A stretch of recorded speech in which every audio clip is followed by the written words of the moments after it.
بسم الله الرحمن الرحيم ولا تدع مع الله إلها آخر لا إله إلا هو كل شيء هالك إلا وجهه له الحكم وإليه ترجعون. അസ്സലാമു അലൈക്കും വറഹ്മത്തുള്ളാഹി വബറകാതുഹു.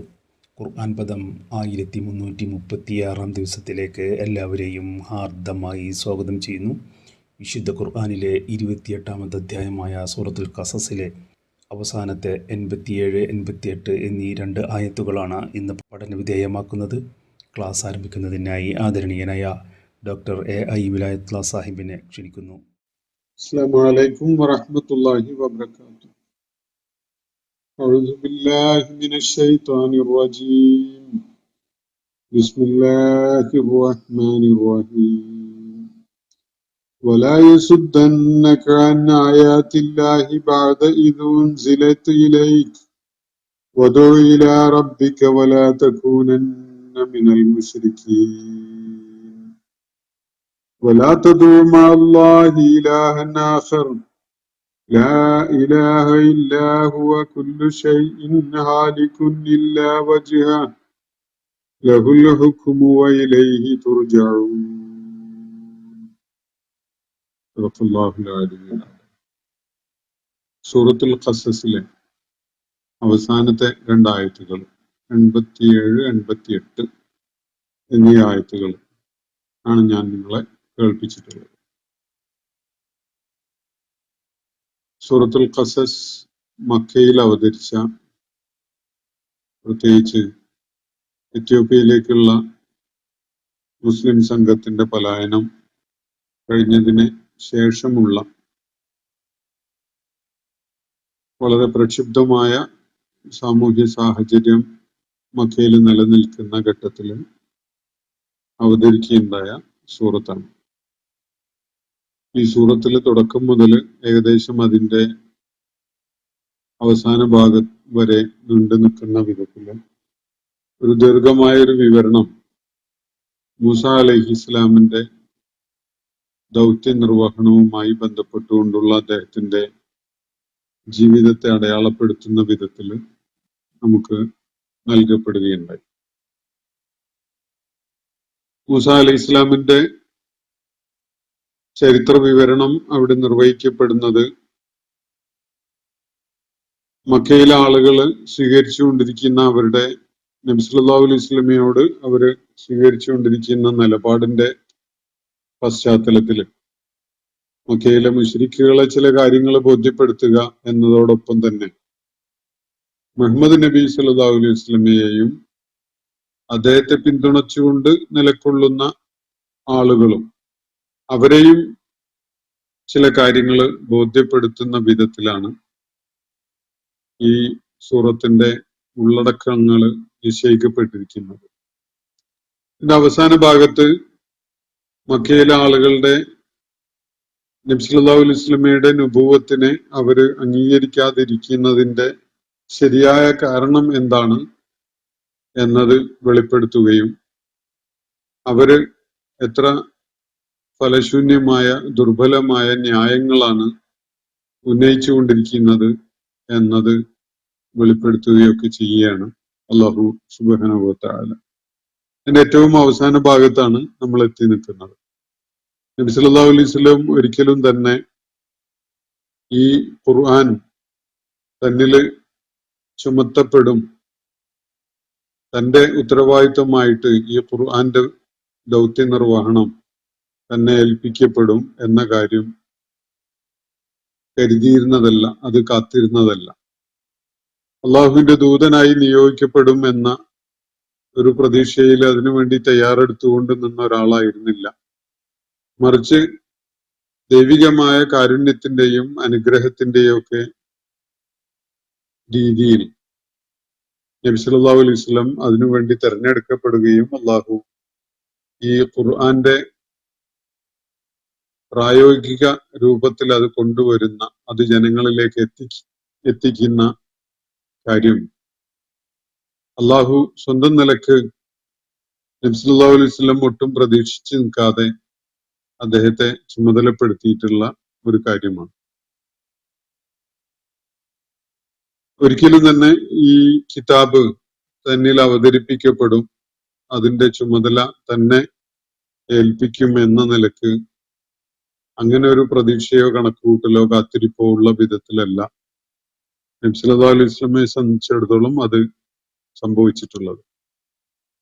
അള്ളാഹു അതിനെ തുടർന്ന് അദ്ദേഹത്തോട് പറയുകയാണ്, ഫലാ തകൂനന്ന വഹീറൻ ലിൽ കാഫിരീൻ, നിഷേധികൾക്ക് സഹായകമാവുന്ന ഒരു രീതിയിൽ താങ്കളുടെ ഭാഗത്തു നിന്ന് യാതൊന്നും ഉണ്ടാവരുത്.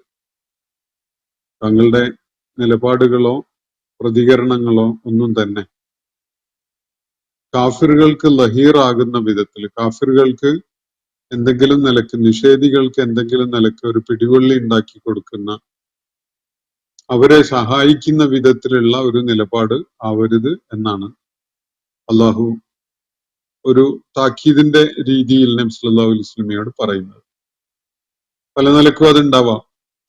ഒന്ന്, നബി സല്ലല്ലാഹു അലൈഹി വസല്ലമക്ക് അവതരിപ്പിക്കപ്പെടുന്ന ദൈവിക വാക്യങ്ങളെ അതിന്റെ പൂർണ്ണതയോടുകൂടി ജനങ്ങളിലേക്ക് എത്തിക്കുന്നതിന് നബി സല്ലല്ലാഹു അലൈഹി വസല്ലം മടി കാണിക്കുകയാണെങ്കിൽ അത് ഈ നിഷേധികളെ സഹായിക്കുന്ന ഒരു രീതിയാണ്.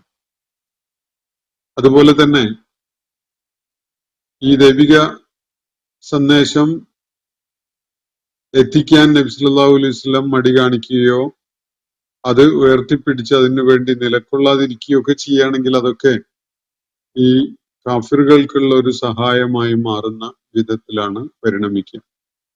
അതുകൊണ്ട് ചുമതലപ്പെടുത്തപ്പെട്ട കാര്യം സധൈര്യം ഉയർത്തിപ്പിടിച്ച് ജനങ്ങളെ ആ മാർഗത്തിലേക്ക് ക്ഷണിക്കുകയാണ് വേണ്ടത്. അതിലൊരു വീഴ്ചയും വരുത്തരുത്, കൃത്യതയോടുകൂടി അത് നിർവഹിക്കണം എന്നാണ് നബി സല്ലല്ലാഹു അലൈഹി വസല്ലമയോട് ഇവിടെ അള്ളാഹു നിർദ്ദേശിക്കുന്നത്. അതിനെ തുടർന്ന് നമ്മൾ ഇന്ന് വായിച്ചു വെച്ച ആയത്തുകൾ നോക്കാം. വലാ യസുദ്ദന്നക അൻ ആയാത്തില്ല, അള്ളാഹുവിന്റെ ദൃഷ്ടാന്തങ്ങളിൽ നിന്ന് താങ്കളെ തടയരുത്. ഒരു കാരണവശാലും താങ്കൾ അള്ളാഹുവിന്റെ ദൃഷ്ടാന്തങ്ങള്, അള്ളാഹുവിന്റെ ആയാത്തുകള് ഉയർത്തിപ്പിടിക്കുന്നതിൽ നിന്ന് താങ്കൾ തടയപ്പെടാൻ പാടില്ല. അള്ളാഹുവിന്റെ ആയാത്തുകളെ പ്രതിനിധാനം ചെയ്യുന്നതിൽ നിന്ന്, അതിനുവേണ്ടി സംസാരിക്കുന്നതിൽ നിന്ന്, അള്ളാഹുവിന്റെ ആയാത്തുകളെ ജനങ്ങളെ കേൾപ്പിക്കുന്നതിൽ നിന്ന് ഒരു കാരണവശാലും താങ്കൾ തടയപ്പെടുന്നവനാകാൻ പാടില്ല. നബി സല്ലല്ലാഹു അലൈഹി വസല്ലമക്ക് സ്വന്തം നിലക്ക് എന്തെങ്കിലും തടസ്സം തോന്നുകയോ ശത്രുക്കളുടെ ഭാഗത്ത് നിന്ന് നമ്മളുടെ നിലപാടുകളുടെ ചില വൈകല്യങ്ങൾ കാരണമായിട്ട് നമുക്ക് തന്നെ അത് പറയാൻ കഴിയാത്ത വിധത്തിൽ നമ്മുടെ വായടഞ്ഞു പോകുന്ന ഒരവസ്ഥ ഉണ്ടാവുകയൊന്നും ചെയ്യാൻ പാടില്ല. നമുക്കറിയാം, നമ്മുടെ സാഹചര്യത്തില് പ്രത്യേകിച്ച് നമ്മുടെ രാഷ്ട്രീയ സമവാക്യങ്ങളുടെ അതിന്റെ ഞാണിന്മേൽ കളികൾ പലതും നടക്കുന്ന കൂട്ടത്തില് സത്യം ഈ സമൂഹത്തോട് തുറന്നു പറയുക എന്ന കാര്യം ഇസ്ലാമിക സമൂഹം പലപ്പോഴും മാറ്റിവെക്കുക എന്ന ഒരു സംഗതിയാണ് ചെയ്തുകൊണ്ടിരിക്കുന്നത്. അത് നിർവഹിക്കുന്നതിന്, വെട്ടിത്തുറന്ന് സത്യം പറയുന്നതിന് ആളുകള്, ഇസ്ലാമിക സമൂഹത്തിന്റെ പ്രതിനിധാനമുള്ളവർ പലപ്പോഴും വൈമനസ്യം കാണിക്കുകയാണ്, അത് മാറ്റിവെക്കുകയാണ്. അതൊന്നും ഇപ്പൊ പറയാൻ പറ്റൂല എന്നൊക്കെയുള്ള എക്സ്ക്യൂസാണ് പലരും അതിന് കാണുന്നുണ്ടാവുക. യഥാർത്ഥത്തിൽ ഇസ്ലാമിന്റെ ആദർശം ഉയർത്തിപ്പിടിക്കുകയോ അത് വെളിപ്പെടുത്തി പരസ്യമായി പറയുകയോ ചെയ്യുന്നത് മൂലമുണ്ടാകുന്ന സാഹചര്യങ്ങളെ നേരിടാനാണ് എല്ലാ വിധത്തിലുള്ള ഹിക്മത്തും ആവശ്യമുള്ളത്. പക്ഷെ പറയാതിരിക്കുക എന്നതാണ് ഹിക്മത്ത് എന്നൊരു തെറ്റിദ്ധാരണയിലേക്ക് ഇസ്ലാമിക സമൂഹത്തിന്റെ പ്രതിനിധാനമുള്ള ആളുകൾ പലപ്പോഴും എത്തിപ്പെടാറുണ്ട് എന്നതാണ് വസ്തുത. നബി സല്ലല്ലാഹു അലൈഹി വസല്ലമയോട് അല്ലാഹുവിടെ നൽകുന്ന താക്കീത് അല്ലെങ്കിൽ ഒരു മുന്നറിയിപ്പായിട്ട് അദ്ദേഹത്തോട് പറയുന്ന കാര്യം നമുക്ക് ഓരോരുത്തർക്കും തന്നെയും ഉള്ള താക്കീതും മുന്നറിയിപ്പും ഒക്കെയാണ്. വലാ യസുദ്ദന്നക അൻ ആയാത്തില്ലാഹി, അള്ളാഹുവിന്റെ ആയാത്തുകളെ പ്രതിനിധാനം ചെയ്യുന്നതിൽ നിന്ന്, അത് ഉയർത്തിപ്പിടിക്കുന്നതിൽ നിന്ന്, അത് ജനങ്ങളെ കേൾപ്പിക്കുന്നതിൽ നിന്ന് താങ്കളെ തടയാതിരിക്കട്ടെ. ഇത് ഉൻസിലത്ത് ഇലൈക്, അത് നിനക്കായി അവതരിപ്പിക്കപ്പെട്ടതിന് ശേഷം. അള്ളാഹുവിന്റെ ആയാത്തുകൾ അള്ളാഹ് അവതരിപ്പിച്ചിട്ടുണ്ടെങ്കിൽ അത് ഏറ്റവും ഉചിതമായ സമയത്ത്, ഏറ്റവും അനിവാര്യമായ ഘട്ടത്തിലൊക്കെ തന്നെയാണ്. അത് നേരത്തെ ആയിപ്പോയി, അനുചിതമായി പോയി എന്നൊന്നുള്ള കാര്യമില്ല. അള്ളാഹു അവന്റെ ദൃഷ്ടാന്തങ്ങൾ അവതരിപ്പിച്ചു കഴിഞ്ഞു എങ്കിൽ അത് ലോകത്ത് പ്രവർത്തനക്ഷമമാവേണ്ടതുണ്ട്. ആരും അത് പറയാതിരുന്നത് കൊണ്ട്, അല്ലെങ്കിൽ അതിന്റെ വാഹകര് അത് മൂടിവെച്ച് നടന്നത് കൊണ്ട് അതിവിടെ ഇല്ലാതാവില്ല. അവിടെ ഉണ്ട്. അത് അവതരിച്ച അന്ന് മുതൽ ലോകത്തെല്ലാവരും കേൾക്കാൻ വേണ്ടി തന്നെ ഉള്ളതാണ്. അതുകൊണ്ട് ദൈവിക ദൃഷ്ടാന്തങ്ങള് നമുക്ക് എന്തെങ്കിലും നിലക്കുള്ള ഭീതി ഉണ്ട് എന്നതിന്റെ പേരിൽ ജനങ്ങളോട് പങ്കുവെക്കുന്നതിൽ നിന്ന് നമ്മളാരും പിന്തിരിയാൻ പാടില്ല. കാരണം ഏതെങ്കിലും ഒരായത്ത് കാലമാവുന്നതിന് മുമ്പ് തന്നെ അവതരിച്ചു എന്ന നിലക്കുള്ള ഒരു ആശങ്ക ആർക്കും വേണ്ടതില്ല. അള്ളാഹു ഓരോ ആയത്തും അവതരിപ്പിച്ചിരിക്കുന്നത് ലോകം അതിന് പാകപ്പെട്ട ഘട്ടത്തിലാണ്. അതുകൊണ്ട് ആയത്തുകൾ അവതരിപ്പിക്കപ്പെട്ടതിന് ശേഷം പിന്നെ അത് ഉയർത്തിപ്പിടിക്കുന്ന, അതിനുവേണ്ടി നിലകൊള്ളുന്ന, അത് ലോകത്തോട് ഉദ്ഘോഷിക്കുന്ന കാര്യങ്ങൾ ചെയ്യുന്നതിന് നമുക്ക് തടസ്സമുണ്ടാകാൻ പാടില്ല. ജനങ്ങളോടുള്ള എന്തെങ്കിലും പ്രതിബദ്ധത അല്ലെങ്കിൽ എന്തെങ്കിലും കാരണങ്ങൾ ഉന്നയിച്ചുകൊണ്ട് അള്ളാഹുവിന്റെ ദൃഷ്ടാന്തങ്ങള് ജനങ്ങളെ കേൾപ്പിക്കുന്നതിൽ നിന്ന് നമ്മൾ വിമുഖതയുള്ളവരായി മാറിക്കൂടാ. നബി സല്ലല്ലാഹു അലൈഹി വസല്ലമയോട് അള്ളാഹു പറയുന്നത് വലാ യസുദ്ദന്നക, താങ്കളെ തടയാതിരിക്കട്ടെ, അൻ ആയാത്തില്ലാഹി, അള്ളാഹുവിന്റെ ആയാത്തുകളിൽ നിന്ന്, അള്ളാഹുവിന്റെ ആയാത്തുകളിൽ നിന്ന് താങ്കളെ തടയാതിരിക്കട്ടെ. എന്താണ് തടയാതിരിക്കുക എന്ന് പറയുന്നത്? നേരത്തെ ഇവിടെ തൊട്ട് മുമ്പത്തെ ആയത്തില് കാഫിറുകളെയും അവരെ സഹായിക്കുന്ന വിധത്തിലുള്ള പെരുമാറ്റത്തെയും നിലപാടിനെയും അള്ളാഹു ചൂണ്ടിക്കാണിക്കുകയുണ്ടായി. വലാ തകൂനന്ന ലഹീറൻ ലിൽ കാഫിരീൻ എന്ന അള്ളാഹു അവിടെ പറയുകയുണ്ടായി. ഈ ഒരു സംഗതിയിലേക്ക് അതിനെ ചേർത്ത് വായിച്ചുകൊണ്ട് നിഷേധികൾക്ക് സഹായമാകുന്ന വിധത്തിലുള്ള ഒരു നിലപാട് തങ്ങളിൽ നിന്നുണ്ടാവരുത് എന്നാണല്ലോ അള്ളാഹു അവിടെ പറഞ്ഞിട്ടുള്ളത്. ആ ഒരു നിലപാട് താങ്കളെ അള്ളാഹുവിന്റെ ദൃഷ്ടാന്തങ്ങൾ ഉയർത്തിപ്പിടിക്കുന്നതിൽ നിന്ന് തടയാതിരിക്കട്ടെ എന്നാണ് അള്ളാഹു ഇവിടെ പറയുന്നത്. അപ്പൊ ഈ കുഫാറുകൾ എന്ത് കരുതും? അവര് നമ്മളങ്ങ് പൊരിച്ചു കളയുമല്ലോ, അല്ലെങ്കിൽ പിഴുതെറിഞ്ഞു കളയുമല്ലോ എന്നൊക്കെയുള്ള ആശങ്ക കാരണമായിട്ട് അള്ളാഹു അവതരിപ്പിച്ചിരിക്കുന്ന ഏതെങ്കിലും ഒരായത്ത് അവരെ കേൾപ്പിക്കുന്നതിൽ നിന്ന് നബി സല്ലല്ലാഹു അലൈഹി വസല്ലം വിമുഖത കാണിക്കാൻ പാടില്ല. അദ്ദേഹത്തെ ആ കർമ്മം നിർവഹിക്കുന്നതിൽ നിന്ന് അത് തടയാൻ പാടില്ല. അത് ലഹീറുൻ ലിൽ കാഫിരീൻ ആകുന്ന ഒരു രീതിയാണ്, നിഷേധികൾക്കുള്ള സഹായിയാകുന്ന ഒരു രീതിയാണ്. അങ്ങനെ ആവാൻ പാടില്ല എന്നാണ് അള്ളാഹു ഇവിടെ വ്യക്തമാക്കുന്നത്. എന്തെങ്കിലും കാരണത്താൽ, രാഷ്ട്രീയമോ അതുപോലെയൊക്കെയുള്ള കാരണങ്ങളൊക്കെ പറഞ്ഞുകൊണ്ട് അള്ളാഹു അവതരിപ്പിച്ച ആയാത്തുകൾ ജനങ്ങളിൽ നിന്ന് മറച്ചു വെക്കുക എന്നത്, അത് പറയാതിരിക്കുക എന്നത് കുറ്റകരമായ ഒരു കാര്യമാണ്. അത് കുഫറിനെയും കാഫിറുകളെയും സഹായിക്കുന്ന ഒരു നിലപാടാണ്. അള്ളാഹു വ്യക്തമായും സംശയലേശമന്യേ വിലക്കിയിട്ടുള്ള കാര്യവുമാണത്.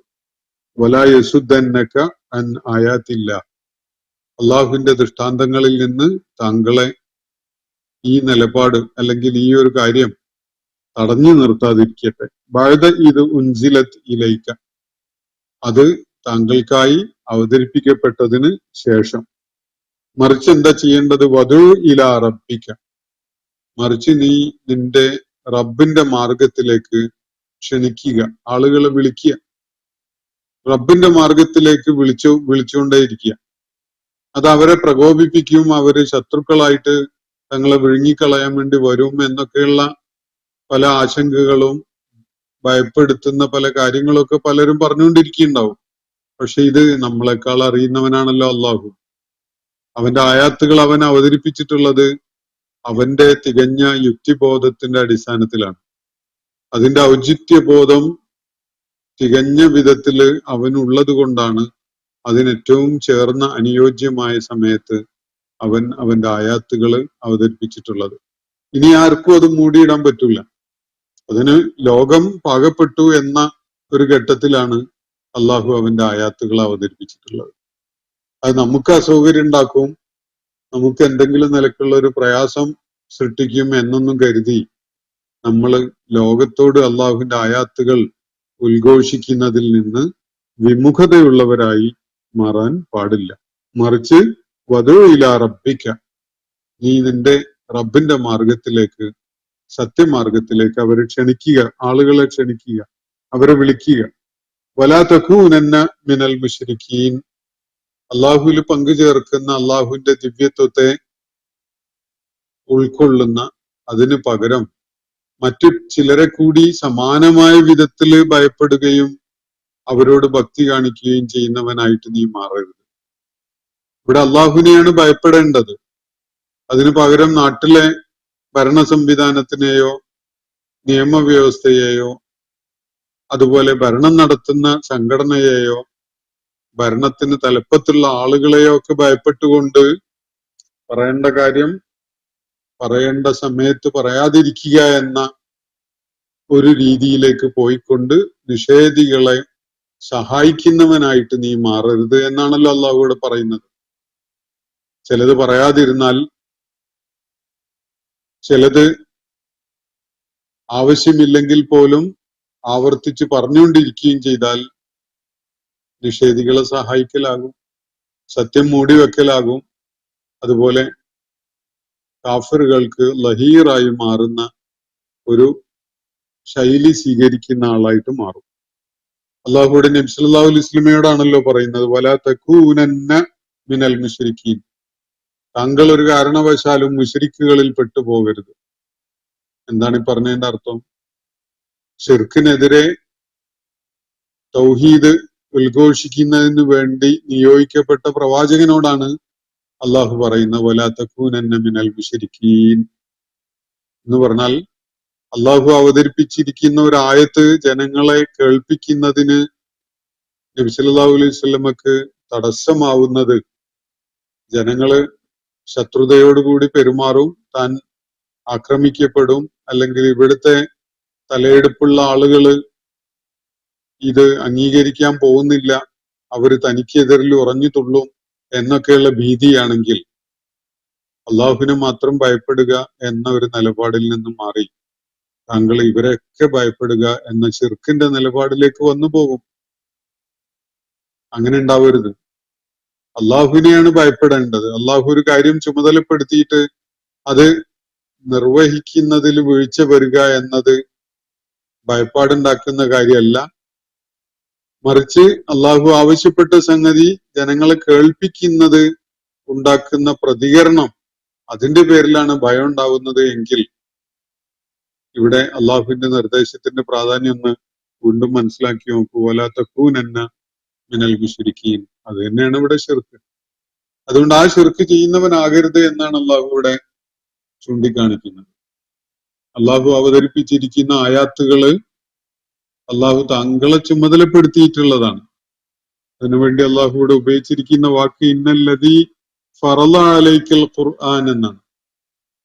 താങ്കളുടെ മേൽ ഈ ഖുർആനെ ഫർദാക്കിയവൻ, അതിന്റെ നിർവഹണം നിർബന്ധമാക്കിയവൻ എന്നാണ് അള്ളാഹുവിനെ കുറിച്ച് പരാമർശിക്കുന്നത്. അപ്പൊ ആ വിധത്തിൽ അള്ളാഹു വിശുദ്ധ ഖുർആനെ താങ്കൾക്ക് ചുമതലപ്പെടുത്തി തരികയും അതിലെ ആയാത്തുകൾ കേൾപ്പിക്കപ്പെടുകയും ചെയ്തതിന് ശേഷം അത് ജനങ്ങളിലേക്ക് എത്തിക്കാൻ വിമുഖതയുള്ളവനായിട്ട് താങ്കൾ മാറരുത്. എന്തെങ്കിലും നിലപാടുകള് അതിന് ഈ നിഷേധികൾക്ക് അവരോടൊപ്പം ചേർന്ന് നിൽക്കുന്ന ഒരു നിലപാടായി മാറിക്കൊണ്ട് അള്ളാഹുവിന്റെ ആയാത്തുകൾ അവരെ കേൾപ്പിക്കുന്നതിൽ നിന്ന് സ്വയം വിമുഖതയുള്ളവനായിട്ട് മാറിയ അവസ്ഥയും ഉണ്ടാകരുത്. അങ്ങനെ ചെയ്താൽ എന്താണ് സംഭവിക്കുക? വലാ തകൂനന്ന മിനൽ മുശ്രിക്കീൻ, താങ്കൾ മുശ്രിക്കുകളിൽ പെടുന്ന ഒരു അവസ്ഥ ഉണ്ടാകും എന്നാണ് പരോക്ഷമായിട്ട് അള്ളാഹുവോട് സൂചിപ്പിക്കുന്നത്. അള്ളാഹു അവതരിപ്പിച്ച ആയത്ത് ഈ ആളുകളിൽ എന്ത് പ്രതികരണം ഉണ്ടാക്കും എന്ന ആശങ്കയിൽ അത് പറയാതിരിക്കുകയാണെങ്കിൽ താങ്കൾ വേറൊരു വിധത്തിൽ മുശ്രിക്കായിട്ട് മാറുകയാണ്. അങ്ങനെ ആയിക്കൂടാ. അള്ളാഹുവിനെയാണ് ഭയപ്പെടേണ്ടത്. ഈ ആളുകൾ എന്ത് പ്രതികരിക്കും എന്ന കാര്യത്തെ ആലോചിച്ചിട്ടല്ല ഭയം ഉണ്ടാവേണ്ടത്. മറിച്ച് അള്ളാഹു ഏൽപ്പിച്ച ചുമതല നിർവഹിക്കുന്നതിൽ വീഴ്ച വരുന്നതിനെ കുറിച്ചുള്ള ആശങ്കയും ഭയപ്പാടുമാണ് ആവശ്യമായിട്ടുള്ളത്. അതുകൊണ്ട് ശിർക്ക് എന്ന മനോഘടന, ശിർക്ക് എന്ന നിലപാട്, ശിർക്ക് എന്ന വൈകാരികമായിട്ടുള്ള ഒരു ഒരു മനസ്സിന്റെ അവസ്ഥ, ഇതൊന്നും ഏറ്റുവാങ്ങുന്നവനായി മാറരുത് എന്നാണ് അള്ളാഹുവിന്റെ പ്രവാചകനോട് അള്ളാഹുവിടെ നിർദ്ദേശിക്കുന്നത്. അപ്പൊ അള്ളാഹുവിനെ ഭയപ്പെട്ടുകൊണ്ട്, അള്ളാഹുവിനെ ഗൗനിച്ചുകൊണ്ട്, അള്ളാഹുവിന്റെ കൽപ്പനകളെ ശിരസാ വഹിച്ചുകൊണ്ട് ഈ ചുമതലപ്പെടുത്തപ്പെട്ട ഖുർആനിക ദൗത്യം നിർവഹിക്കുന്നതിൽ ഒരു വിമുഖതയും കാണിക്കാതെ, ഒരു വൈമനസ്യവും ഇല്ലാതെ താങ്കൾ മുന്നേറണം. ഇതാണ് അള്ളാഹു ഇവിടെ നിർദ്ദേശിക്കുന്ന കാര്യം. വലാ തദഉ മഅല്ലാഹി ഇലാഹൻ ആഖർ, അള്ളാഹുവിനോടൊപ്പം വേറെ ഇലാഹുകളെ ഒന്നും വിളിച്ച് പ്രാർത്ഥിക്കരുത്. അങ്ങനെ വിളിക്കുന്നവനായി മാറരുത്. ഏതെങ്കിലും നിലക്ക് മറ്റ് ആരാധിക്കപ്പെടുന്ന മൂർത്തികളെ അള്ളാഹുവിനോടൊപ്പം സ്വീകരിക്കുന്നവനായിട്ട് മാറരുത്. അത് ആ മൂർത്തികളോട് ഭയപ്പാട് അല്ലെങ്കിൽ ഭക്തിയുള്ളവരായി മാറിക്കൊണ്ടല്ല. അങ്ങനെ ആവണമെന്നൊന്നുമില്ല. അള്ളാഹുവിനെ ഭയപ്പെടുന്ന സ്ഥാനത്ത് ഈ മൂർത്തികളെയോ ഈ ആരാധ്യന്മാരെയോ ഒക്കെ ഭയപ്പെടുന്ന ഒരു നിലപാടുണ്ടായാൽ തന്നെ ഈ വിധത്തിലായി മാറി. അതുകൊണ്ട് വലാ തദഉ മഅല്ലാഹി ഇലാഹൻ ആഖർ, അള്ളാഹുവിനോടൊപ്പം മറ്റ് ഇലാഹുകളെ, അങ്ങനെ ഇലാഹുകള് യഥാർത്ഥത്തിൽ ഇല്ല, വ്യാജമായിട്ട് അവര് ചമച്ചുണ്ടാക്കിയ കുറെ പേരുകളും കുറെ രൂപങ്ങളും മാത്രമാണത്. അങ്ങനെയുള്ള ഇലാഹുകളെ വിളിക്കുന്നവരായി മാറരുത്. ലാ ഇലാഹ ഇല്ലാ ഹുവ, അവനല്ലാത്തൊരു ആരാധ്യനുമില്ല. അപ്പൊ ഈ ആളുകള് അവരുടെ ആരാധ്യന്മാരായി സ്വീകരിച്ചിരിക്കുന്ന ആലിഹത്തുകളൊക്കെ ഉണ്ടല്ലോ, അതൊക്കെ വ്യാജങ്ങളാണ്. അള്ളാഹു അല്ലാത്ത ഒരു ഇലാഹുമില്ല. കുല്ലു ശൈഇൻ ഹാലികുൻ ഇല്ലാ വജ്ഹഹു, ഒരു വലിയ തെളിവ് കേട്ടോളൂ. അള്ളാഹു അല്ലാതെ ഒരാരാധ്യനും ഇല്ല എന്ന പ്രപഞ്ചത്തോളം വലിയ വസ്തുതക്ക് ഒരു പിൻബലമായിക്കൊണ്ട് ഒരു തെളിവ് അള്ളാഹു ഇവിടെ കേൾപ്പിക്കുകയാണ്. കുല്ലു ശൈഇൻ ഹാലികുൻ ഇല്ലാ വജ്ഹഹു, അള്ളാഹുവിന്റെ തിരുമുഖമല്ലാതെ യാതൊന്നുമില്ല, ബാക്കിയെല്ലാം തന്നെ നശിപ്പിക്കപ്പെടുന്നതാണ്. കുല്ലു ശൈഇൻ ഹാലികുൻ, ബാക്കിയെല്ലാം നശിച്ചു പോകും അള്ളാഹുവിന്റെ തിരുമുഖം ഒഴികെ, അള്ളാഹുവിന്റെ ചൈതന്യം ഒഴികെ. അള്ളാഹുവിന്റെ ദിവ്യ ചൈതന്യം അല്ലാത്ത യാതൊന്നും അവശേഷിക്കുകയില്ല നശിച്ചു പോകാതെ. എല്ലാം നശിച്ചു പോകും എന്ന് പറഞ്ഞാൽ അവയുടെ ജന്മപ്രകൃതം തന്നെ, അല്ലെങ്കിൽ അവ ഉണ്മയിൽ വന്ന ഘട്ടത്തിൽ തന്നെ അവയ്ക്കുള്ള പ്രകൃതം തന്നെ ഒരു നാളിൽ അവ നശിച്ചു പോവുക എന്നുള്ളതാണ്. എല്ലാം നശിക്കും അള്ളാഹുവിന്റെ തിരുമുഖം ഒഴികെ എന്നാണ് അള്ളാഹു പറയുന്നത്. ഇതില് എല്ലാം നശിക്കും എന്ന് പറഞ്ഞാൽ ഇവരുടെ ആൾദൈവങ്ങളും വിഗ്രഹങ്ങളും പ്രതിഷ്ഠകളും അതുപോലെ മൂർത്തികളും ദേവന്മാരും ദേവിമാരും ഒക്കെ പെടൂലേ? എല്ലാം നശിച്ചു പോകും. അപ്പൊ നശ്വരമല്ലാത്തതായുള്ളത് അള്ളാഹു മാത്രാണ്. അതുകൊണ്ടാണ് അള്ളാഹു ഏകനായ ഇലാഹായിട്ട് അംഗീകരിക്കപ്പെടേണ്ടിയിരിക്കുന്നത്. ബാക്കിയൊക്കെ അവക്കൊരു തുടക്കമുണ്ട്. തുടക്കമുള്ള പോലെ തന്നെ അവർക്കൊരു അന്ത്യവുമുണ്ട്. അത് അള്ളാഹു നിശ്ചയിച്ചിട്ടുള്ളതാണ്. ബാക്കിയെല്ലാം നശിക്കും. നശിക്കാതെ അതിജീവിച്ച് നിലനിൽക്കുന്നത് അള്ളാഹുവിന്റെ ദിവ്യ സത്ത മാത്രമായിരിക്കും. ബാക്കിയെല്ലാം ജീവനുള്ളതും ജീവനില്ലാത്തതും ഒക്കെയായ ചേതനവും അചേതനവുമായ സകല സംഗതികളും നാശമടയുന്നതാണ്. അള്ളാഹുവിന്റെ വജ്ഹ് ഒഴികെ. ലഹുൽ ഹുക്മു, അവനാണ് സർവത്തിന്റെ മേലും അധികാരമുള്ളത്. അവനാണ് ശാസനാധികാരം, കൽപ്പനാധികാരം ഉള്ളത്. എല്ലാറ്റിന്റെയും മുകളിലായിട്ട് ഒരു കൽപ്പനാധികാരം അവനാണുള്ളത്. ലഹുൽ ഹുക്മു, ഹുക്മ് ആധിപത്യം, മേധാവിത്വം, കൽപ്പനാധികാരം, ശാസനാധികാരം, പൂർണ്ണമായ നിയന്ത്രണത്തിൽ കൊണ്ടുവരാനുള്ള കഴിവ്, ഇത് അവനുള്ളതാണ്. അള്ളാഹുവിന്റെ മേൽ ആർക്കും നിയന്ത്രണമില്ല. എന്നാൽ അള്ളാഹുവിന് എല്ലാറ്റിന്റെ മേലും കൽപ്പനാധികാരമുണ്ട്, നിയന്ത്രണമുണ്ട്. ഓരോന്നും എങ്ങനെ പ്രവർത്തിക്കണം, എങ്ങനെ പ്രവർത്തനരഹിതമാകണം എന്നതൊക്കെ തീരുമാനിക്കാനുള്ള ഹുക്മ് അള്ളാഹുവിനാണുള്ളത്. അള്ളാഹുവിന്റെ കൽപ്പന പ്രകാരമാണ് ഒരു നിഷേധിയുടെ രക്തക്കുഴലുകളിലൂടെ രക്തം ഒഴുകുന്നത് പോലും. അയാളുടെ ജനറ്റിക്കായ പ്രത്യേകതകൾ പ്രവർത്തനക്ഷമമാകുന്നത് പോലും അള്ളാഹുവിന്റെ കൽപ്പന പ്രകാരമാണ്. അയാൾ നിഷേധിയായിരിക്കും, പക്ഷെ അയാളെ ജീനുകൾ പ്രവർത്തിക്കുന്നത് പോലും അള്ളാഹുവിന്റെ സംവിധാന പ്രകാരമാണ്, അള്ളാഹുവിന്റെ കൽപ്പന പ്രകാരം. അവനാണ് നിഷേധികളുടെ മേല് പോലും ശാസനാധികാരമുള്ളത്, പരമാധികാരമുള്ളത്, സമ്പൂർണമായ നിയന്ത്രണമുള്ളത്. ഇലൈഹി തുർജഊൻ, നിങ്ങൾ തിരികെ അയക്കപ്പെടാൻ പോകുന്നതും അവന്റെ അടുക്കലേക്കാണ്. നിങ്ങൾ ഇവിടുത്തെ ഈ കാലം കഴിഞ്ഞ് ഇതൊക്കെ അങ്ങ് ഏർപ്പാട് കഴിഞ്ഞ് അങ്ങ് മറന്ന് സ്വയം വിസ്മൃതിയിലേക്ക് പോയി കളയാം എന്ന് കരുതിയാൽ സാധിക്കൂല. നിങ്ങൾ അവന്റെ അടുക്കലേക്കാണ് മടക്കി അയക്കപ്പെടാൻ പോകുന്നത്. കാര്യങ്ങളുടെ ആക്ഷേപത്ത് സംഭവിക്കുന്നതിന് വേണ്ടി ഓരോരുത്തരും തിരികെ അയക്കപ്പെടാൻ പോകുന്നത് അള്ളാഹുവിന്റെ അടുക്കലേക്കാണ്. അവനാണ് കണക്ക് നോക്കുന്നത്, അവനാണ് വിചാരണ നടത്തുന്നത്, അവനാണ് ഓരോരുത്തരുടെയും പ്രതിഫലം നിശ്ചയിക്കുന്നത്. ആ വിധത്തില് ഹുക്മ് പൂർണ്ണമായിട്ട് അവന്റെ നിയന്ത്രണത്തിലായിരിക്കും. എല്ലാം തന്നെ നശിച്ചു പോകും അള്ളാഹു അല്ലാതെ. എന്നാലോചിച്ച് നോക്കൂ, ഇവർ ആരാധിക്കുന്ന ആരാധ്യന്മാരുടെ കാര്യം. അവർക്കൊരു തുടക്കമുണ്ടായിരുന്നു. അള്ളാഹു ഈ പറയുന്നതിന് ആർക്കെങ്കിലും നിഷേധിക്കാൻ പറ്റുമോ? എല്ലാം നശിച്ചു പോകും എന്ന് പറയുന്നത്. നിങ്ങള് ഏത് വിഗ്രഹത്തിന്റെയോ ഏത് ദൈവത്തിന്റെയോ കാര്യം എടുത്തു നോക്കൂ. അവയൊക്കെ ആരാധിക്കപ്പെടുന്നവരായി വന്നതിനൊരു ചരിത്രമല്ലേ, അതിനൊരു തുടക്കമല്ലേ?